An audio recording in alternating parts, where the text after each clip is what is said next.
सोने में आज एक बार फिर से तेज गिरावट दिख रही है। घरेलू बाजार में तो भाव अब 1,50,000 रुपए के आसपास आ चुका है। चांदी देखिए 2,36,000 के आसपास है। क्रूड में स्थिरता दिख रही है, लेकिन एक बार फिर से जियोपॉलिटिकल रिस्क बढ़ता दिख रहा है। और यूएस के हेलीकॉप्टर पर यहाँ पर अटैक के बाद जिस तरह के रिटेलिएटरी एक्शन ईरान की तरफ से भी हो रहे हैं, यूएस की तरफ से भी हो रहे हैं, इससे लग रहा है कि जो डील भी होने वाली वो काफी फ्रेजाइल होने वाली है। कितना सस्टेन होगा ये सब पूरा मामला, ये काफी चिंता की बात है। इस पर बातचीत करने के लिए आज हमारे साथ अजय केडिया हैं। केडिया एडवाइजरी के फाउंडर है, रिसर्च हेड भी है। सर, सबसे पहले बात जियोपॉलिटिकल रिस्क को लेकर ही कर लेते हैं। क्या लग रहा है सर, क्या स्थिति दिख रही है और उसका कमोडिटी मार्केट पर क्या असर आप देख रहे हैं? बिल्कुल, अगर हम देखें तो मार्केट में जियोपॉलिटिकल टेंशन ऐसा नहीं कि कोई नया आया है। 2026 जब से स्टार्ट हुई है, एक्सट्रीम वॉलिटिलिटी हमने सोने चांदी में आते हुए देखी है। लड़ाई भी कोई नई नहीं है। हमने देखा 28 फरवरी से जब से ये लड़ाई स्टार्ट हुई है, तब से हम रोज डोनाल्ड ट्रंप के नए स्टेटमेंट आते हुए देखते हैं और उसी का इम्पैक्ट मार्केट पे पड़ता हुआ दिखाई दे रहा है।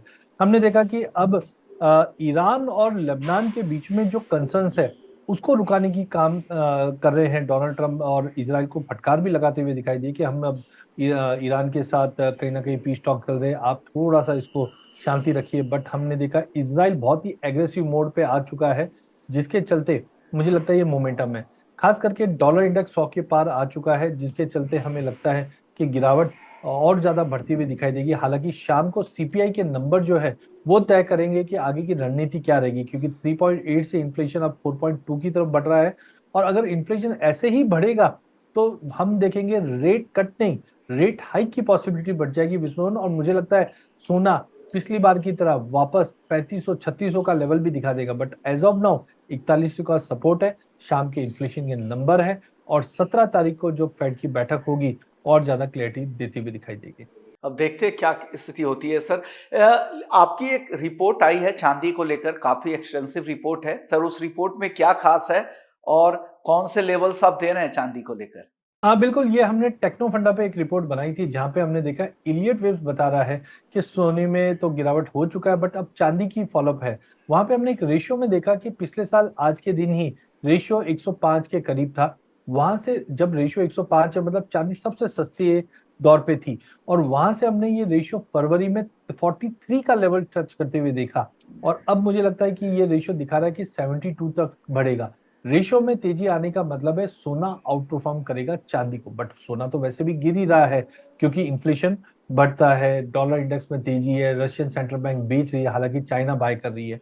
तो इसमें चांदी में गिरावट और ज्यादा गहराते हुए दिखाई देगी। और पिछले हफ्ते हमने 70 का लेवल इंटरनेशनल में तोड़ते हुए देखा नॉन फार्म पेरोल के डेटा के बाद।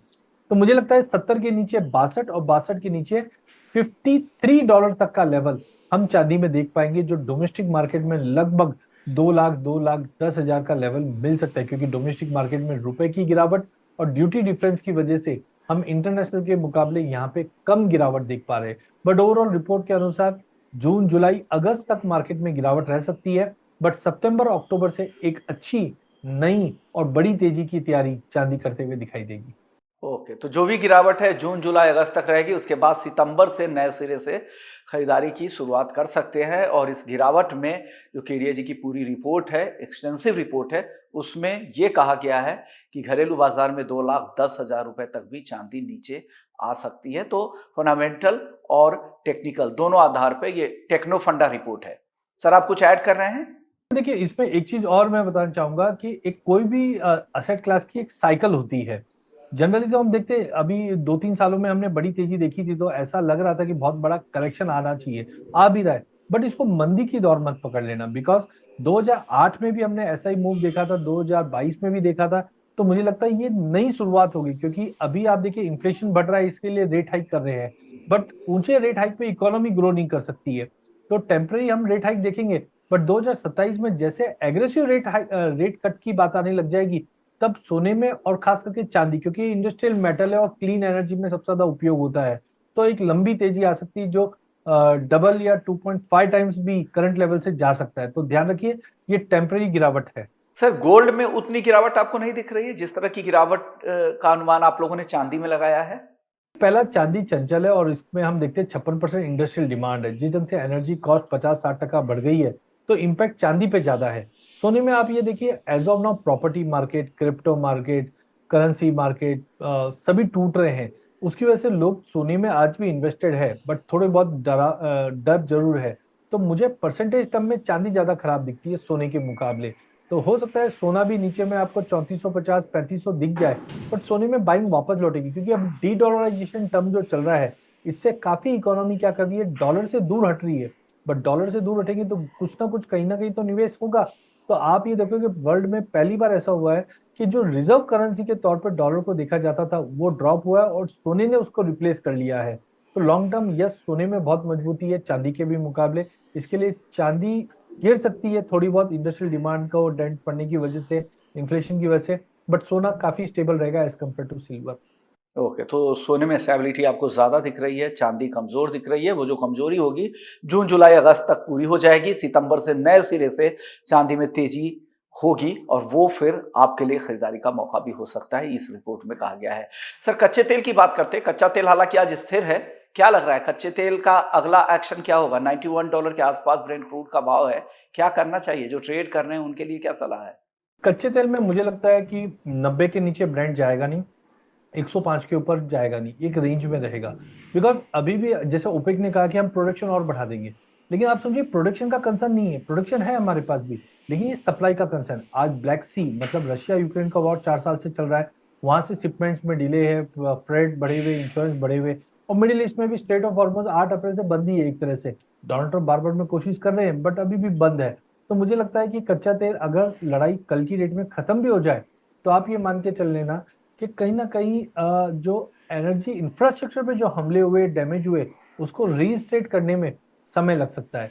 तो टाइमिंग 88 87 के सपोर्ट ले भी ले, लेकिन मेजरली जो हम 75 76 का लेवल देख रहे हैं वो सब नवंबर दिसंबर में दिखेंगे।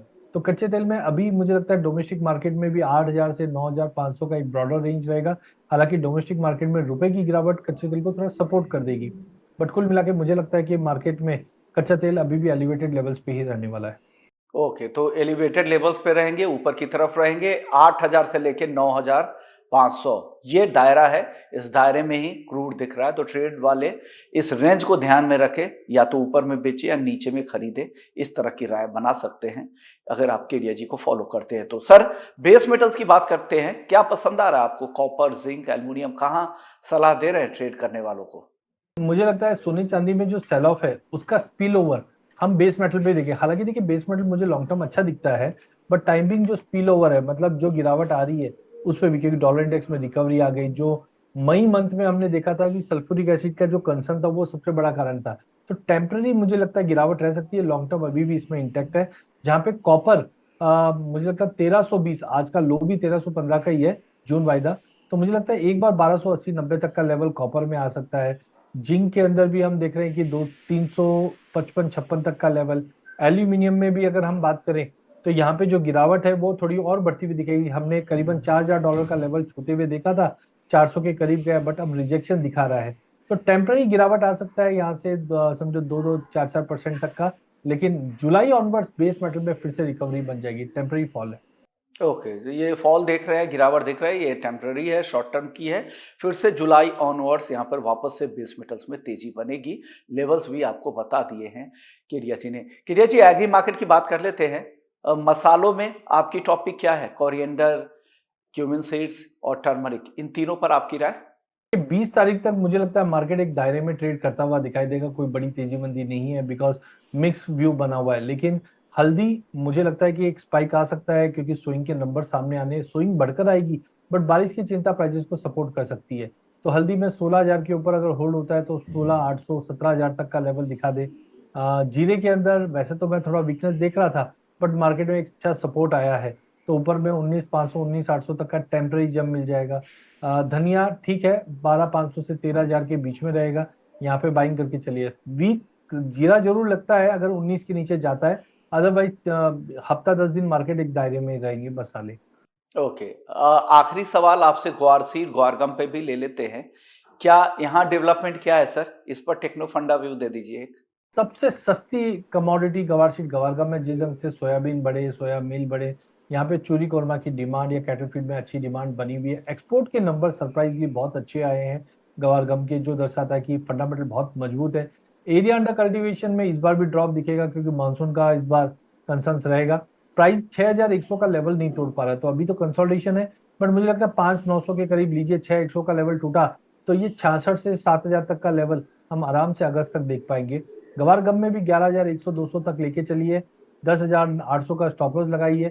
11800 के ऊपर 13.5 की तैयारी करेगा, बट एग्री में सबसे बेस्ट मुझे लगता है गवार सीड गवार गम में, जहाँ पे पैसा अच्छा बन सकता है। तो एग्री मार्केट में ट्रेड करना है तो ग्वार को प्ले कर सकते हैं। ये साल आपको लगता है कि ग्वार सीड ग्वार गम का रहने वाला है, यहाँ पर ट्रेड की खरीदारी की सलाह आपकी तरफ से आ रही है। सर, जाने से पहले डिस्क्लेमर आपका चाहिए। जी, आज हमने ना फ्यूचर्स की बात की है, जहाँ पे मेरी पर्सनल कोई पोजीशन नहीं है, बट मेरे क्लाइंटों की हो सकती है। देखिए, जब भी आप कमोडिटी में निवेश करते हैं, रिस्क तो रहता ही है। बचने का अच्छा साधन है, एक स्टॉप लॉस लगा के काम कीजिए, ऑप्शन में काम कीजिए, और सबसे महत्वपूर्ण कि आप सेबी रजिस्टर्ड फाइनेंशियल एडवाइजर की सलाह लेकर ही इसमें काम करें। ओके, बहुत बहुत शुक्रिया सर, आपने वक्त निकाला हमारे दर्शकों को पूरी कमोडिटी मार्केट को लेकर गए। Thank you so much sir. तो चलिए, कमोडिटी मार्केट के इस राउंड अप को यहीं समेटते हैं। बाकी अपडेट्स के लिए आप बिजनेस 24 टीवी के साथ बने रह सकते हैं।